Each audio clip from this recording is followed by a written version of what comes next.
Definitely want to kind of give y'all energy on this jury day. Thank you, Lewis, for putting these things together. These are so important. When I started as an entrepreneur 5 years ago, I didn't have always the best mentors, best advice.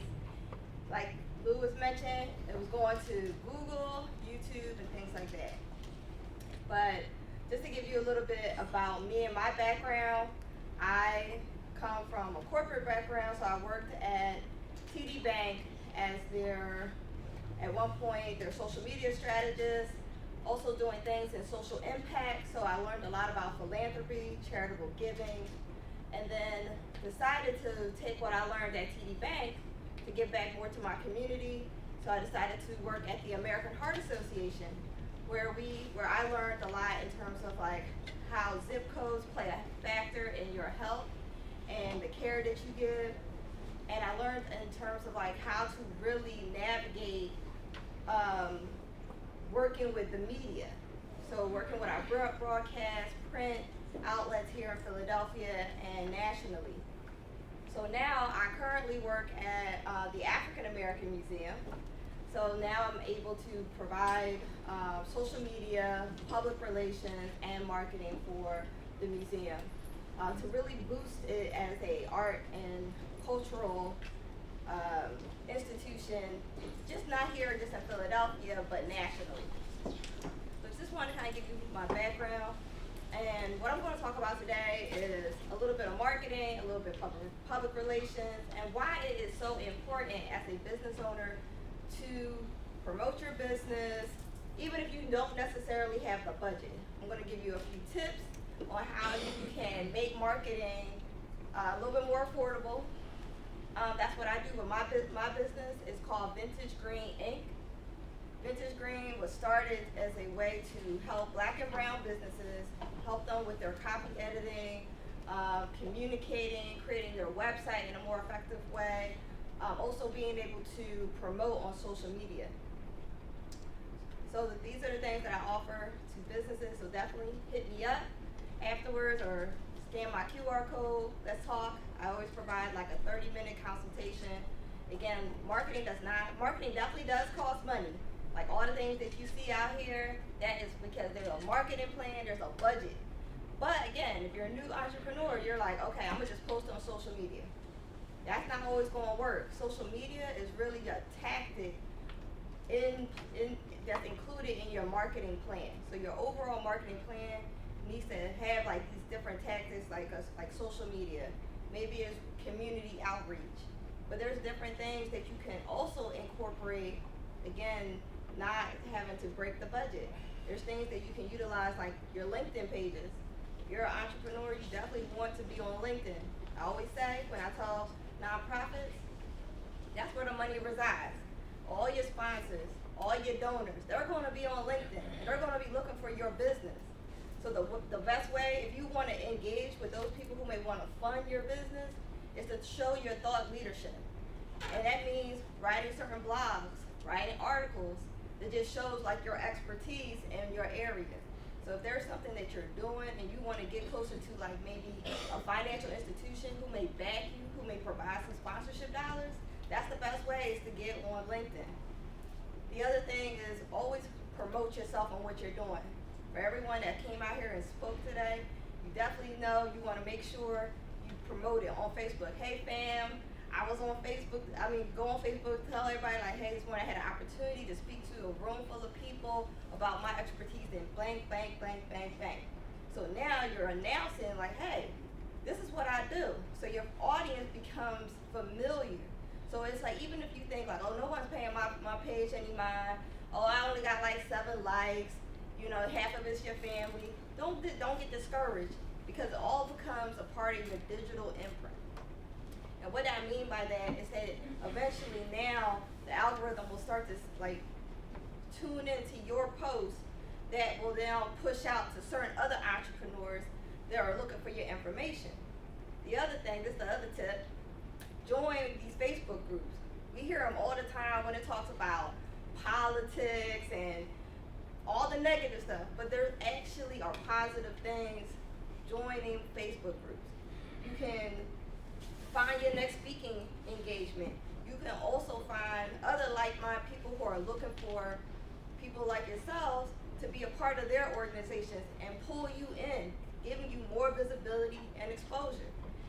we all heard this in February. We talked about Usher. Usher didn't really get paid to do the Super Bowl, but he got paid in exposure. So now he has new people following him, following his music. So when he does do something, people will be like, oh yeah, that's Usher. If you never even heard of Usher ever before, you're like, that's the guy that was roller skating and he brought all of the classics out there. So he now has gotten even more exposure and has the opportunity to even get bigger. So when he does release new music, or if he's going to be performing somewhere, more people are going to now gravitate to his next performance.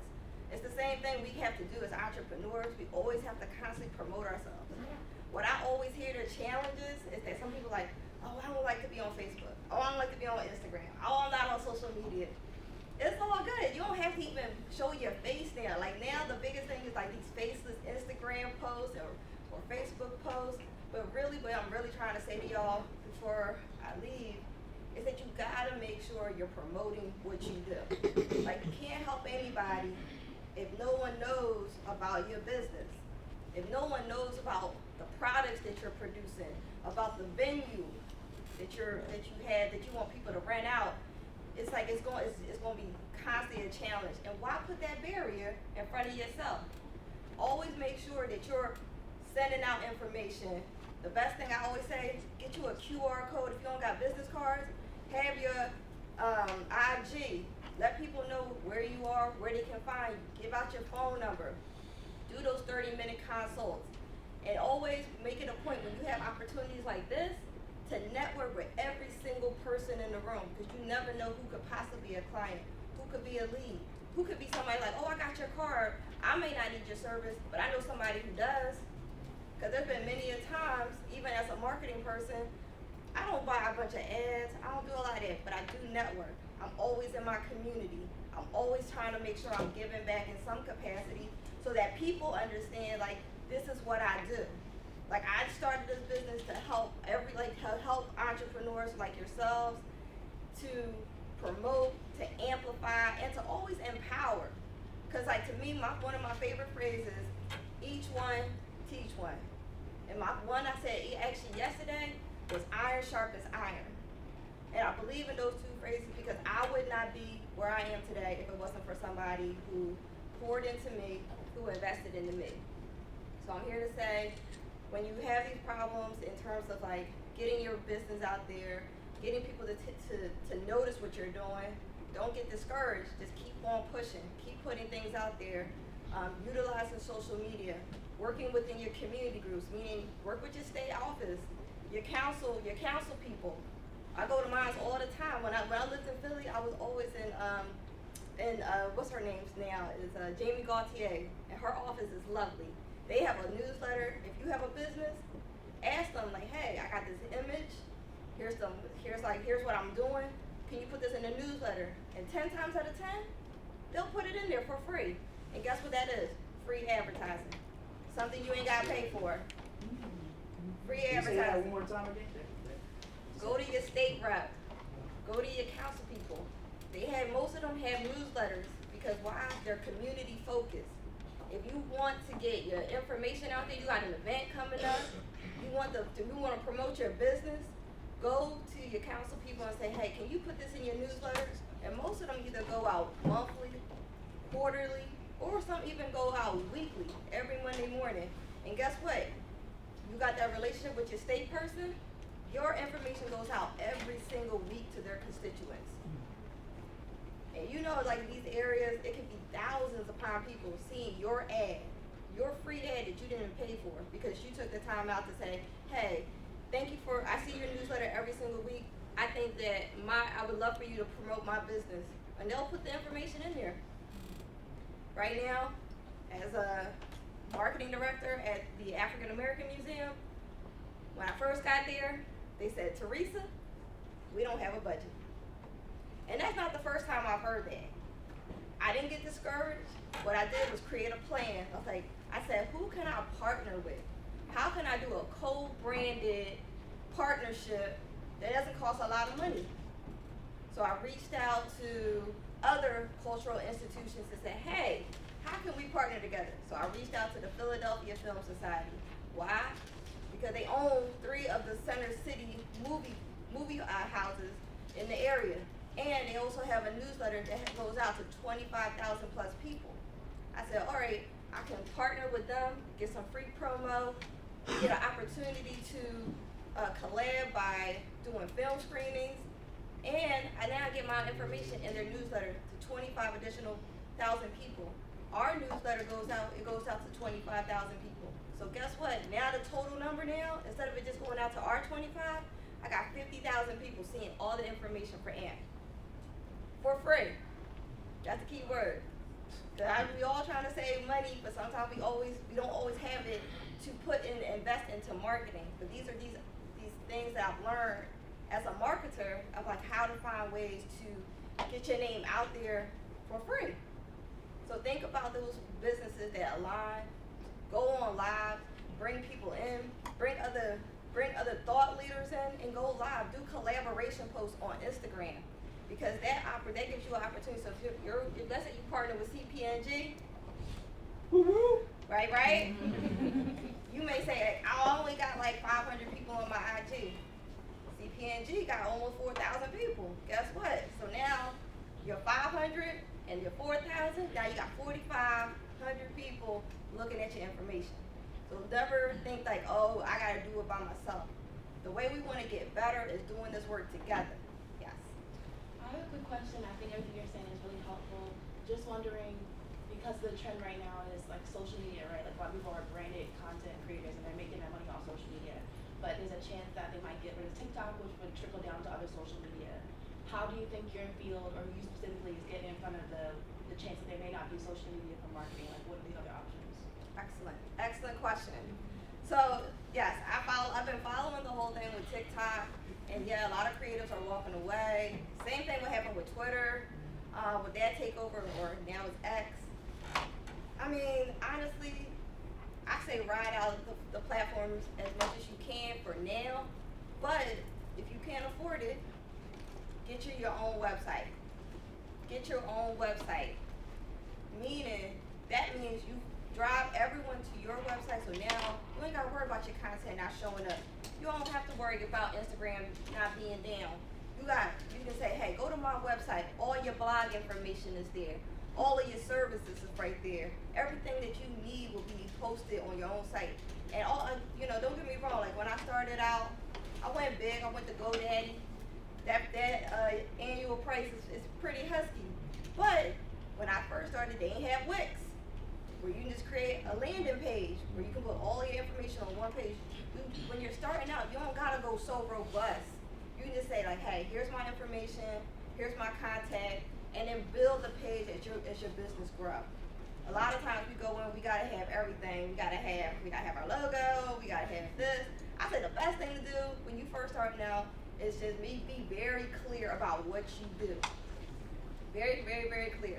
And have your contact information so people know how to reach you. Don't make it hard for people to contact you. That's why I say like a lot of times you That's a good point.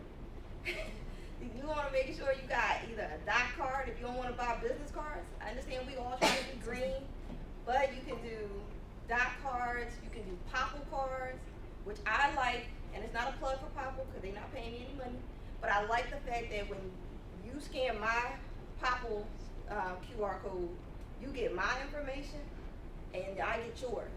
So no more that I hope somebody contacts me because I gave them a business card. I get your information, you get mine. So just in case you forget to contact me, I can reach out to you and say, let's say your name is Lauren. I'll be like, hey Lauren, we met at the CPNG event. I know you didn't reach out to me, but I just want to follow up. Maybe we can grab coffee. And the other great thing that I like about Popple, it sends you an email that you connected with, let's say again, Lauren, and you can correspond. For business owners that have like assistants or things like, or someone else managing your email address, that's great. Because guess what? Now you can put Lauren's information into, like, let's say you had a newsletter. So now you're never ever gonna like lose a contact. So What is it called? it's called Popple, so it's P-O-P-L. And you can get these little things, it's about that big, it's like a little circle. You can get them from Staples, probably Amazon. But I feel like out of all of the scanning devices, that's the best one that I've seen because it's a give and take. You get you get their information and they get yours. And you get the email directly in your email address. Question?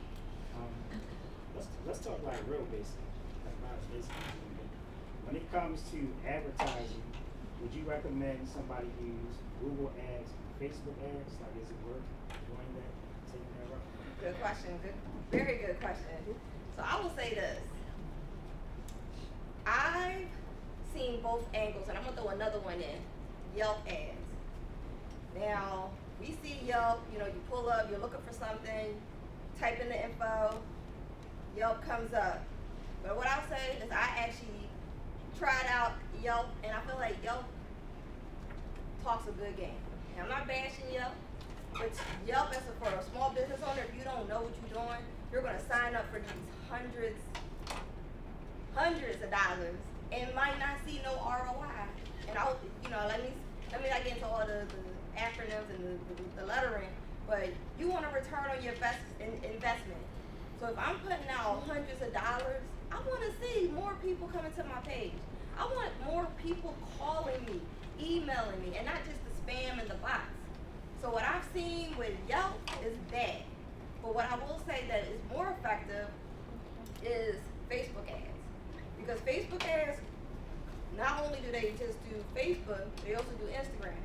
So depending on where your target audience is coming from, you can at least know that you're going to get exposure on both of those two platforms.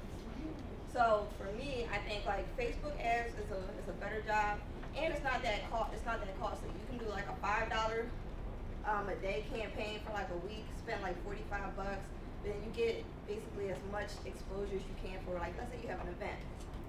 Yes, sir. Yeah, so I'm curious, for yourself as a marketing director and for your clients, do you use any AI tools when it Yes, comes I to do. AI, and what tools would you recommend, or what do you use? I use, like everyone's using right now, ChatGPT. But I will say ChatGPT is only as good as the prompt you put in. I'm really big on, like, if you're going to use ChatGPT, you want to make sure that you're putting in high impact prompts so that you can get the best return. The other thing is, since I'm always constantly writing and talking and things like that, sometimes it's really good to have that app just to make sure you're clear. Because I've had so many clients that like, it's like you go back and forth with them through email and it's not clear. What ChatGPT does, it makes it very, very easy to communicate with your audience. You make that information very black and white. So I would say ChatGPT is one. The other one, if you're a person who's like, oh my goodness, my grammar or spelling and things like that, Grammarly, it's AI based, but at least you can, when you send a text message or you post something on Facebook, you can use that. But I've also noticed that now Facebook has the AI component to it now, so nobody should have like any captions going out that just ain't spelled right, because it's literally like right there now, which is amazing. Like, I feel like it's like some people are scared of it, but like I think Lewis, when you brought that up, like becoming the expert, like don't be afraid of it, try to embrace it. Because before, when ChatGPT first came out, there was no information. So when information came out, people were running to it because that's how you become an expert in your field, just being able to now talk about it. So like the fact that I'm using some of these items, even as a PR marketing person, I'm embracing it. Every time I hear something, I'm learning about it. So then I share with my clients how they can use it for their business. Yes. So, say you got a marketing budget and you start off, what would the first thing you use that budget towards for marketing? What budget tools? What would you use that budget for the marketing? Oh, what would you use your marketing budget for? Ooh, that's a good question. Let me also add this too. Let me also back up. Sometimes also where you want to find money is through grants. And there's always constant grants. So go to your city sites, go to follow CK2 Financials, only because I do the newsletter and I put grant opportunities in funding opportunities in there. So you go right to his site, you can sign up for the newsletter, and every single month I find the money. I actually put a grant in there that I actually applied for and got the grant for like $10,000. So all I'm saying is there's resources out here for free that show you where to get your money for your business. So now to answer your question, if you ever apply for a grant, that is usually the top question that comes up, like what are you going to do with this money? So if you want to say for marketing, you may want to do ads. You may also might want to think about, do you need equipment? Because sometimes the other thing I think about, like I started trying to, do a couple things to build out my own services. So I started learning photography. So I got a camera. I got some of those like the SD cards. I got lighting.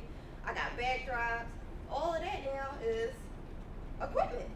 So you gotta think about like what your business actually does, and then figure out like what are the things you want to invest in. See, when I first started out, I was like, oh, I'm gonna need marketing because I want to get a billboard and I want this and I want that. But then I said, wait, I need like a new desk. Because when we all work from home, we work like I know for me, I was working at my dining room table. But then I said, wait, then I found out you can get like the home credit for having a home office. I said, oh, well, let me go down to Staples. Let me go let me get a desk. Let me go get me a chair. Let me get the back support. Let me get all these things. So all that being said, it's just like you have to really think about the inventory first. Like if you're trying to get more exposure, it may be a few ads on Facebook. It may just be what's the other thing I always say? You might need some depending if it's just you or you got a team of people. I always say get some type of project management software. So that's something like Asana, Trello, Slack, where you can download attachments, communicate with your team, so you ain't got to do the group chats and things like that. And you can keep all your information in one place. So even if someone roll off of your team, all the information stays in one place. Because that's one of the things I always notice when you come into a business. If there's been a lot of turnover, it's just definitely like, where's this information? How do I get this? So hopefully that's helpful, but it's just like, you have to really think about what you actually need for your business, and then say, okay, this is what I'm going to put my budget towards. Oh yes, I had someone to ask about Google Ads and how do you feel about it? Google ads it's like, it just depends on the, again, budget and your business. I'm not gonna say Google ads aren't good, but if you can't really afford them, they may not be the best solution. Like I like sometimes the banner ads, because again, when you first click on like certain sites, that information is right there. Your information is right there, and that's usually like you get like about a free, like honestly, like 3 seconds. 3 seconds for somebody to either say, I'm gonna click on your banner or not. So going back to that, I wanna say if you're gonna do a Google ad, make sure you either design a very eye-catching ad or go to a professional and have them design it for you. So it's really about the visual aspect. Okay. Yes. It's a bit off the topic, about the marketing, but you said you got grant money for your business. Mm-hmm. Is that like something you do as well, or you just focus on marketing only? I do grant writing when I have capacity. So like right now, like I usually say like the summer is the best time for me to do any writing, because like during this is the season of fundraisers, galas, and right now my bandwidth is just like bizarre. So in the summer, I'm always like, okay, this is the time where I actually do more of my writing. But some of these grants are really, like the one I just mentioned, the 10,000 one, they didn't even ask for finance information initially. Initially, they wanted to know about your business. They wanted to make sure you were located in Philadelphia, and then and you had to upload your EIN number. So after I submitted all of that information, then it took me a couple weeks. Then they asked me to upload my tax returns and also your voided check, your ID, and things like that. But the grant process for that particular grant for 10K, it was literally one of the easiest ones. The ones that I just couldn't stand, because it took me literally a whole day to do, and it was only for $5,000, was the Comcast Rise grant. Now, I ain't knocking it. It's definitely great, but it definitely takes a lot of time because they ask for so much information. But you definitely want someone who knows how to write very well to even complete that long grant. So I would need to find a grant writer. And you could do a grant writer or a writer. So let me say, like for the Comcast Rise grant, you didn't necessarily need a grant writer. You just need someone who writes very well, who can like really tell like about your entrepreneur journey, who will talk about that, how you would use the funds. That was like that question, like how you gonna use the funds, give us details. But yeah, but some of these things you can even do yourself because they're not that. Some of them are not that difficult. But then there's ones who are going to offer like $1 million, and that's when you probably want a grant writer who can talk about your budget, who talk about your business, what you've been doing year over year, results, and things like that.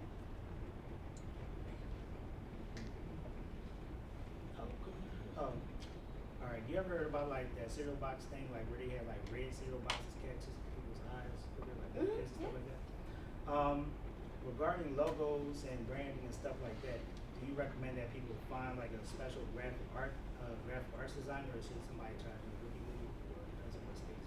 Ooh, good question.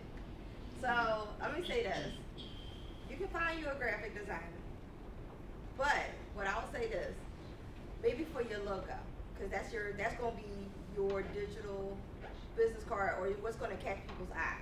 Maybe you want to incorporate that person for that first and only project. Now hear me out. I will say this: I use Canva. You can make some amazing things in Canva. Can you spell it out for me? Canva is CANVA. And honestly, pay the money and get the pro plan. It's only $40. We spend more than $40. I got you. We spend more than $40 Real quick, on you food and drink. a month or A month. Okay. But they do have a free plan, but I like the pro plan because you get more functionality to like erase backgrounds and things like the things you see on most of these flyers that you see on Instagram and Facebook. They are done. Most of them are probably done in Canva. So you can go in and do it yourself, especially if you're a photographer. You can put all your photos, everything. Like I'm also a part of the membership for another organization, and all of the cards, the digital cards that I made, all in Canva. So we save thousands upon dollars instead of like going through an app to create these cards. Like I just do it right in house.